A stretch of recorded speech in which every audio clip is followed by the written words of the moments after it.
I want to start off by saying that I love the EcoFlow Delta 2. It has changed the way that I go camping. It is much cleaner. I use an induction stove as opposed to using a dual fuel burner. I can power my diesel heater through it without having to connect it to my secondary battery or my main battery in my car. I can charge all of my devices. It is definitely a benefit to my camping experience. However, there is one area in which I cannot recommend the EcoFlow Delta 2 or anything that's marketed as an electric generator. And this is when you need to have a reliable device that will work in emergencies. I recently drove up the Weedham snow and ice road, and I took the EcoFlow Delta 2 with me. I only took electrical devices such as an induction stove and my diesel heater in case of emergency. I was lucky this time. I stayed at a hotel when I went up there, but I had planned to go out camping in the wilderness.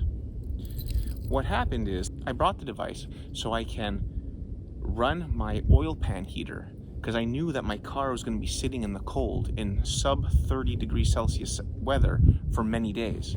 And so rather than trying to start the engine with all that thick, cold oil, and I know that my battery was going to be diminished because of the cold, I figured I would bring the EcoFlow, heat up my oil, and then start the car. What happened was that I brought the device outside, and as I brought it outside, I had other things to do. I had some stuff to put in the car, and I hadn't plugged it into the oil pan heater yet. When I went to plug it in, it was outside long enough that the temperature of the device got too cold. Oh boy.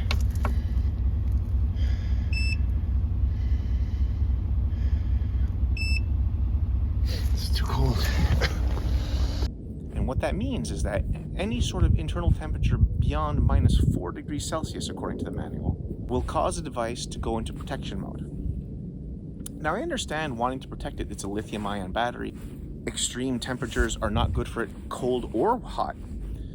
However, if I was in an emergency situation, I would have been out of luck in getting my vehicle started. I'm lucky in the sense that I have a dual battery setup where I used my secondary battery to help boost my main battery to start up the car.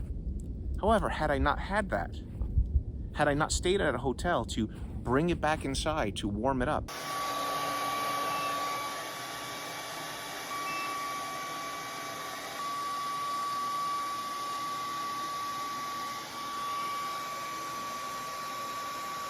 this would have been just a dead weight to me.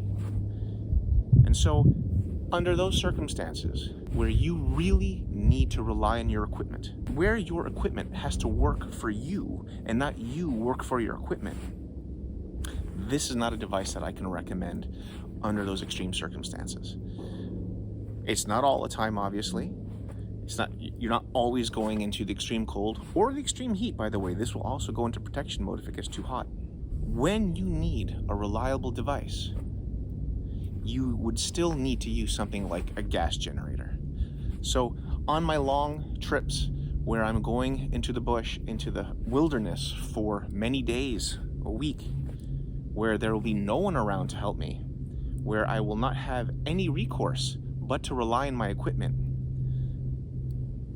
I will bring the EcoFlow Delta 2 with me because I prefer to use it in terms of the convenience, in terms of the cleanliness, but I will not rely on it alone. I will definitely bring a gas generator.